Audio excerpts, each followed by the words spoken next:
Well, hello, Young and the Restless Daily Recap fans. Today's daily recap is for Thursday, June the 8th, 2023. Thursday, June the 8th. Excuse me, I kind of got a little allergy thing, but not bad. Not bad, everybody. Don't it hasn't gone bad to worse yet. Okay. Now, uh, you know what was crazy? The scene with Sharon and Faith. Sharon is putting stuff away, packing away croquet uh, equipment or mallets and all of that great stuff, right? And the door, somebody's shaking the door handle, trying to open the door handle. They get all scared. Oh my God, and they take the mallets to the door. And I thought, who would do that? Knowing there's an issue, knowing we have a problem, somebody possibly have been on the ranch. Who would do that? Then finally Mariah goes, hello, I left my key. It's me. So they open the door and they both got their croquet mallets. And Mariah's like, huh? Wait, what's going on here? She goes, I just forgot my key. And Sharon said, Mariah, you can't be too careful these days. You know what? Oh, you're right. I know. And then Faith looked at her and said, and yeah, next time maybe announce yourself a lot sooner. My whole thing is, you got a cell phone, chick. You got there and realized you didn't have your key. Call on the phone. Period. You know everything is on edge, but you're gonna try to shake, and kept shaking the doorknob as if you know it was gonna open. First time you twisted it, it didn't. It wasn't the last 10, right? I was like, oh my God. So anyway, Sharon decides that Faith needed to go. She wanted Faith safe. She wanted Faith, away from her. And Faith didn't want to go. She goes, no, who's going to be here with you? Who's going to? And Mariah's like, now that I'm a mother, kid, your protection is key. And in my mind, I'm thinking, where is she going? She can't go back to school because the dorms are closed. Okay. What's she going to do? Go stay with Moses? She's going to hook up. Moses' mama going to let that happen? Where was Faith going to go? And Faith is like, okay, I'll go, but I'm not. And I'm thinking, no. With this cycle here, you know where you're going to go, honey?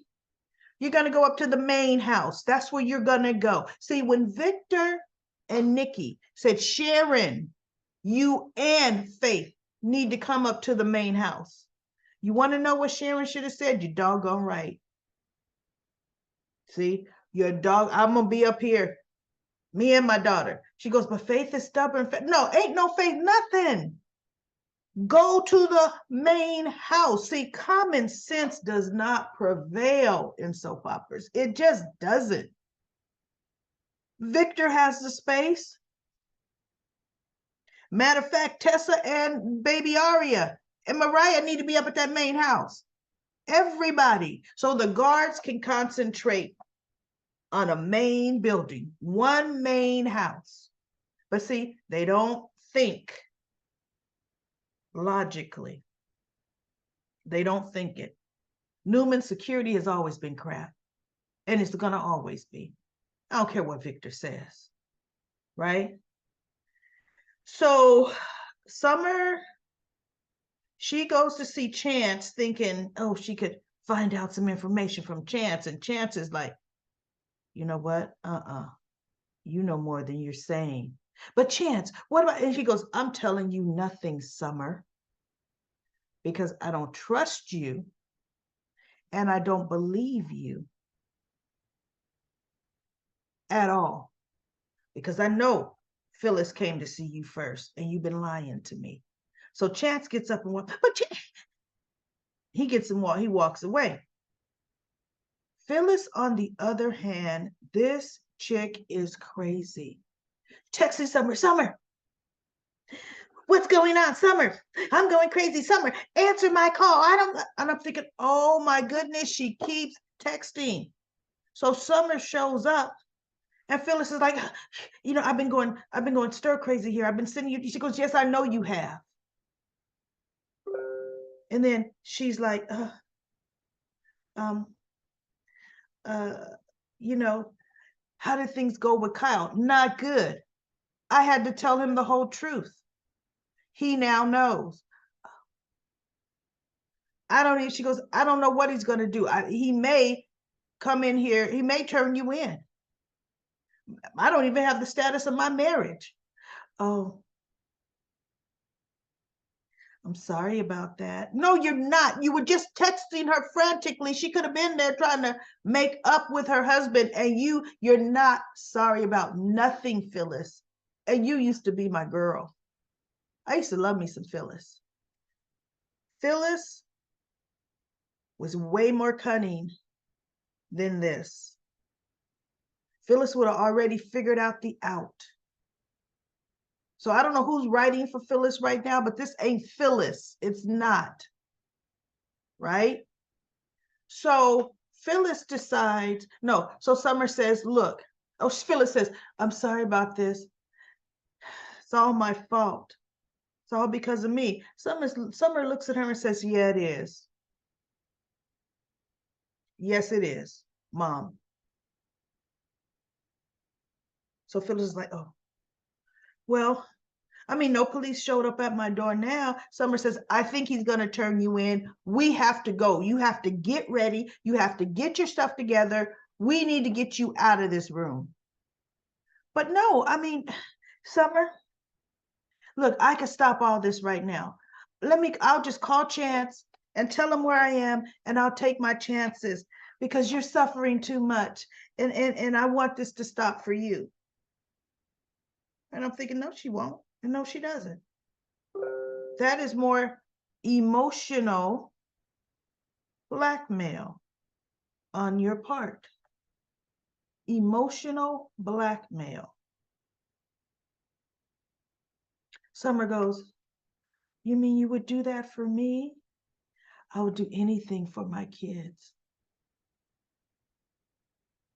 And Summer's like, I can't let you do that for me. Yeah, Phyllis, you do anything for your kids. Fake their death, make them all co-conspirators with you. Summer can go to jail. Chance told her out and out a little bit later, I could arrest you. I could arrest you, right? So anyway, as she started, Mom, you're messing around. Stop messing around. I don't know what Kyle's going to do. Kyle had talked to Mariah in the park. And we all know Mariah has never liked Summer, never been her fan, but told Summer how she out now lied to your face. She chose her mother over you. That's irreprehensible. Really, Mariah? Really? Because ever since Diane has come back to town, Kyle has done nothing but choose his mother over Summer. Yep, he sure has, right? Diane, all she have to say is, don't tell Summer this. Okay, I won't. And wouldn't, right?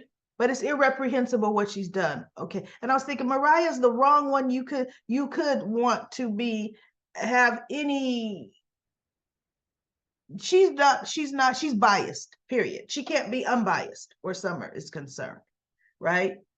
So next thing we know, Kyle runs into Chance at the coffee house, Crimson Lights, and Chance looks at him and said, look, don't even come talk to me about the case. I've already talked to your wife, and I don't want to talk to you, Kyle. He goes, well, this is different. He says, well, unless you could tell me where Phyllis is, then he goes, I could do just that. I could tell you where Phyllis is. And Chance looked at him. What? Well, then take me to her now. Let's go. So Kyle takes him right there to Phyllis's door. And Chance is knocking on the door, like the police, which he is, open up. And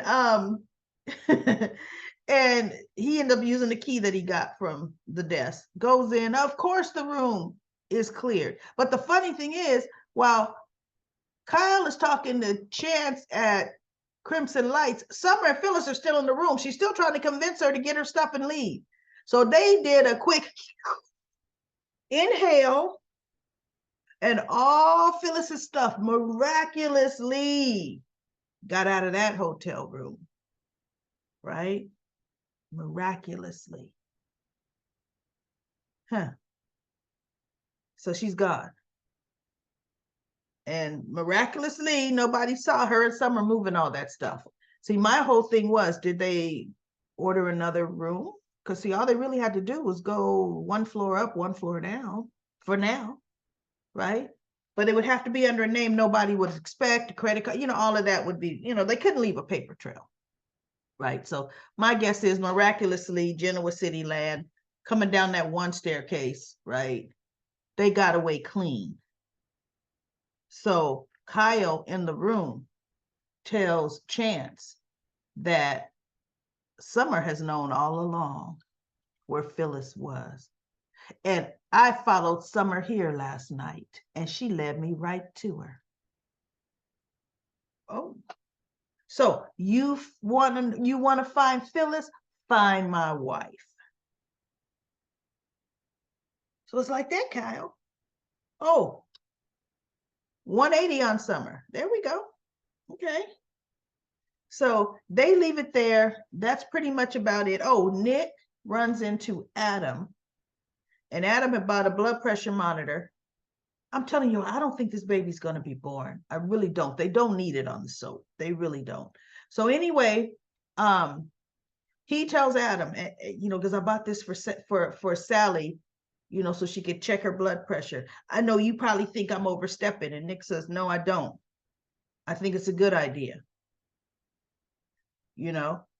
And so there's something else happens, and Adam says, yeah, okay, and he goes to walk away. And Nick says, Adam, I need to ask you something. And Adam turns and looks at him, and he goes, I need you to look after Sally. And he's like, is this some kind of test? Quick, a test question or statement? And Nick tells him about Cameron. See, Adam knew what Cameron had done because, him and Sharon were together for many years. She told him what happened years ago. And he goes, he's out of jail? And he goes, yes. And he's been making veiled threats towards Sharon. He's, the cat was killed and the whole nine. And Adam's like, oh my God.